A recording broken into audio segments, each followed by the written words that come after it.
Hi friends, welcome back to our channel AL Foodology. Video குள்ள போறதுக்கு முன்னாடி மறக்காம நம்ம சேனலை subscribe பண்ணிட்டு பக்கத்துல இருக்கிற bell icon-ஐ click பண்ணி all option-ஐ select பண்ணிக்கங்க. அப்பதான் நம்ம வீடியோஸோட notification எல்லாம் உங்களுக்கு கிடைக்கும். Instagramலயும் நம்ம page-ஐ அப்படியே follow பண்ணிக்கங்க. இன்னைக்கு சூப்பரான ஒரு side dish recipe தான் பார்க்க போறோம். Fried chicken potato தொக்கு recipe. வாங்க எப்படி செய்யறதுன்னு பார்க்கலாம். இந்த டிஷ்க்கு நான் boneless chicken எடுத்து மஞ்சள் தூள் போட்டு கழுவி எடுத்து வச்சிருக்கேன். நீங்க போனோடையும் வாங்கி செஞ்சு பாருங்க. இதில் 1/2 டீஸ்பூன் மஞ்சள் தூள் சேர்த்துக்குவோம். இப்போ ஃப்ரை பண்ணுறதுக்கு 1 டீஸ்பூன் மிளகாய் தூள் சேர்த்துக்கலாம். இது கூடவே நான் 1 டீஸ்பூன் சிக்கன் 65 பவுடர் இருக்குது, அதை சேர்த்துக்கிறேன். இப்போ தேவையான அளவு உப்பு சேர்த்துக்கலாம். 1 டேபிள் ஸ்பூன் தயிர் சேர்த்துக்குவோம். லாஸ்ட்டாக கொஞ்சோண்டு மசாலா பிரியாமல் இருக்கிறதுக்கு 1 ட்ராப் ஆயில் விட்டுக்கலாம். இப்போ எல்லாத்தையும் ஒன்றா நல்லா மிக்ஸ் பண்ணிக்குவோம். இப்போ இது மாதிரி எல்லாத்தையும் நல்லா ஒன்றா மிக்ஸ் பண்ணிவிட்டு இதை ஒரு 20 நிமிஷத்துலேருந்து 30 நிமிஷம் வரைக்கும் நம்ம ஃப்ரிட்ஜில் வச்சுக்கலாம். அதுக்கு மேலே கூட நீங்கள் வைக்கலாம் டைம் இருந்தால். இதை இப்போ ஃப்ரிட்ஜில் வச்சுக்கலாம். இதே மாதிரி நான் உருளைக்கிழங்கு 2 மீடியம் சைஸ் உருளைக்கிழங்கு எடுத்து இந்த சைஸில் கட் பண்ணி எடுத்து வச்சுருக்கேன். இதில் இப்போது மசாலா இதை வறுக்கிறதுக்கு மசாலா வந்து ஒரு 1/4 டீஸ்பூன் மஞ்சள் தூளும் 1/4 டீஸ்பூன் மிளகாய் தூளும் சேர்த்து நல்லா எல்லாத்தையும் ஒன்றா மிக்ஸ் பண்ணிக்குவோம். உருளைக்கிழங்குல படுற மாதிரி எல்லாத்தையும் ஒன்றா நல்லா மிக்ஸ் பண்ணி வச்சுக்குவோம். இதில் உப்பு சேர்க்க வேணாம். இதை இப்போ தனியாக எடுத்து வச்சுக்கலாம். இப்போது சிக்கன் வறுக்கிறதுக்கு பேன் வச்சு அதில் ஆயில் விட்டு ஆயிலை ஹீட் பண்ணிவிட்டு நான் மேரினேட் பண்ணி வச்சுருந்த சிக்கனை வறுத்துக்கிறேன். இதே மாதிரி எல்லா சிக்கனையும் சேர்த்து ஃப்ளேம் வந்து மீடியம் ஃப்ளேமில் வச்சு வறுத்துக்கோங்க. இப்போ சிக்கனை வறுத்த பிறகு அதே ஆயிலில் இப்போ நம்ம கட் பண்ணி வச்சுருக்க உருளைக்கிழங்கை லைட்டாக ஃப்ரை பண்ணிக்கலாம். உருளைக்கிழங்கு வந்து ஃபுல்லாக ஃப்ரை பண்ண வேணாம். லைட்டாக அது கலர் சேஞ்ச் ஆகி அந்த கிறிஸ்பி டெக்ஸ்சரில் வந்த பிறகு எடுத்துடலாம். ஏன்னா நம்ம இது மாதிரி சின்னதாக கட் பண்ணியிருக்கப்போ நம்ம தொக்கு செய்கிறப்ப சில நேரத்தில் உருளைக்கிழங்கு ரொம்ப மசிச்சிடும். அதனால் இப்போ லைட்டாக ஃப்ரை பண்ணிக்கலாம். இப்போ நான் உருளைக்கிழங்கையும் சிக்கனையும் நல்லா வறுத்துட்டேன். அதை எடுத்து வச்சுக்கிறேன். உருளைக்கிழங்கு ஆஃப் பாயில் தான் ஃப்ரை பண்ணியிருக்கேன். இப்போ தொக்கு செய்கிறதுக்கு ஒரு பேன் வச்சுட்டு அதில் 3 டேபிள் ஸ்பூன் ஆயில் விட்டுக்கலாம். நான் இந்த உருளைக்கிழங்கு ஃப்ரை பண்ண ஆயிலும் சேர்த்துக்கிறேன். இப்போ ஆயில் ஹீட்டான பிறகு ஒரு பெரிய சைஸ் வெங்காயம் எடுத்து ஸ்லைஸ் பண்ணி வச்சுருக்கேன், அதையும் சேர்த்துக்கிறேன். கூடவே கருவேப்பிலையும் சேர்த்துக்கிறேன். வெங்காயத்தை இப்போ நல்லா வதக்கி விட்டுக்கலாம். வெங்காயத்தோட ராஸ்மெல் போகிற வரைக்கும் அதை வதக்கிக்கலாம்.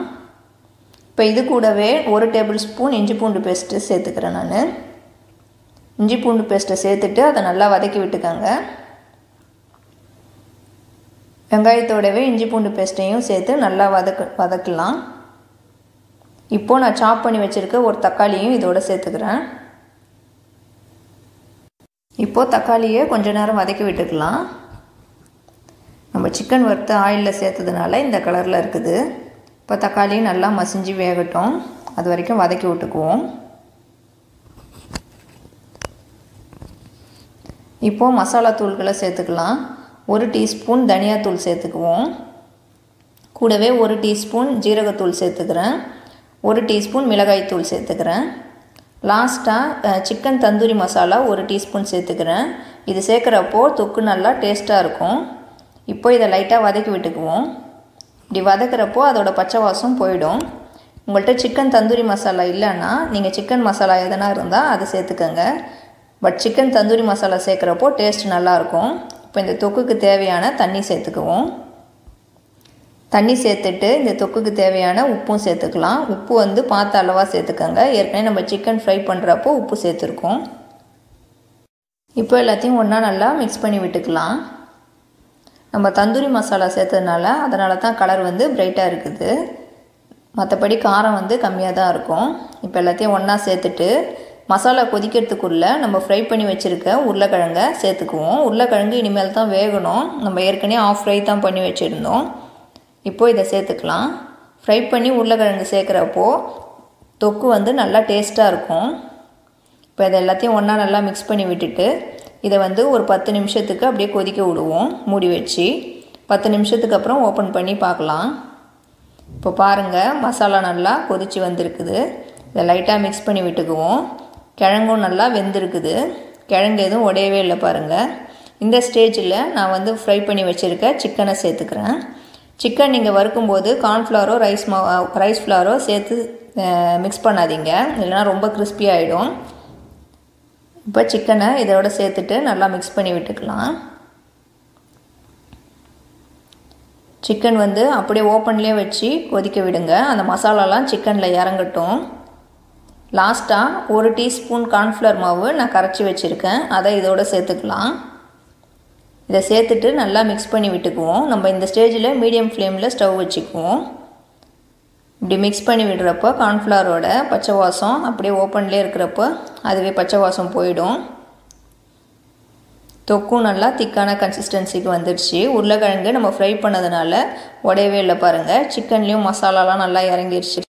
இப்போது லாஸ்ட்டாக நான் கொஞ்சம் பெப்பர் பவுடர் சேர்த்துக்கிறேன். இந்த தொக்குக்கு காரமே நம்ம 1 டீஸ்பூன் முன்னாடி மிளகாய்த்தூள் சேர்த்தோம், இப்போ லாஸ்ட்டாக கொஞ்சம் பெப்பர் சேர்க்குறோம். இப்போ கூடவே சாப் பண்ணி வச்சுருக்க கொத்தமல்லி இலையும் சேர்த்துக்கிறேன். நான் வந்து இந்த ஸ்டேஜில் ஸ்டவ் வந்து ஆஃப் பண்ணிட்டேன். இப்போ எல்லாத்தையும் ஒன்றா மிக்ஸ் பண்ணி விட்டுக்கலாம். தொக்கு நல்லா ரெடி ஆகிடுச்சு பாருங்கள், நல்லா திக்கான கன்சிஸ்டன்சியில் வந்துடுச்சு. இப்போ நம்மளோட ஃப்ரைடு சிக்கன் பொட்டேட்டோ தொக்கு வந்து ரெடி ஆகிடுச்சு பாருங்கள், நல்லா திக்காக சூப்பராக வந்திருக்குது. பார்க்கவே எப்படி இருக்குது பாருங்கள். இந்த தொக்கை சப்பாத்தியில் ரோலாக வச்சு அப்படியே சாப்பிட்லாம். ஒயிட் ரைஸு வெரைட்டி ரைஸ் கூடலாம் சைட் டிஷ்க்கு நல்லா டேஸ்டியாக சூப்பராக இருக்கும். நானே இன்றைக்கி லெமன் ரைஸ் கூட தான் சைட் டிஷ்ஷாக இதை செஞ்சேன், செம்ம டேஸ்டியாக இருந்துச்சு. நீங்களும் ஒரு வாட்டி இந்த மாதிரி சிக்கன் ஃப்ரைடு பொட்டேட்டோ தொக்கை செஞ்சு பாருங்கள். எப்படி இருந்துச்சுன்னு கீழே கமெண்ட்டில் சொல்லுங்கள். இந்த வீடியோ உங்களுக்கு பிடிக்கும்னு நினைக்கிறேன். பிடிச்சிருந்தா லைக் பண்ணிக்கோங்க. இந்த வீடியோவை உங்கள் ஃப்ரெண்ட்ஸ் அண்ட் ஃபேமிலிஸ்க்கு ஷேர் பண்ணி விடுங்க. அப்புறம் நிறைய பேர் நம்ம சேனலை சப்ஸ்கிரைப் பண்ணாமல் பார்க்குறீங்க, ஸோ ப்ளீஸ் சப்ஸ்கிரைப் பண்ணிக்கோங்க. ஏஎல் ஃபுட்டாலஜி சேனலை சப்ஸ்கிரைப் பண்ணிவிட்டு பக்கத்தில் இருக்கிற பெல் ஐக்கானை கிளிக் பண்ணி ஆல் ஆப்ஷனை செலக்ட் பண்ணிக்கோங்க. தேங்க்யூ ஃபார் வாட்சிங்.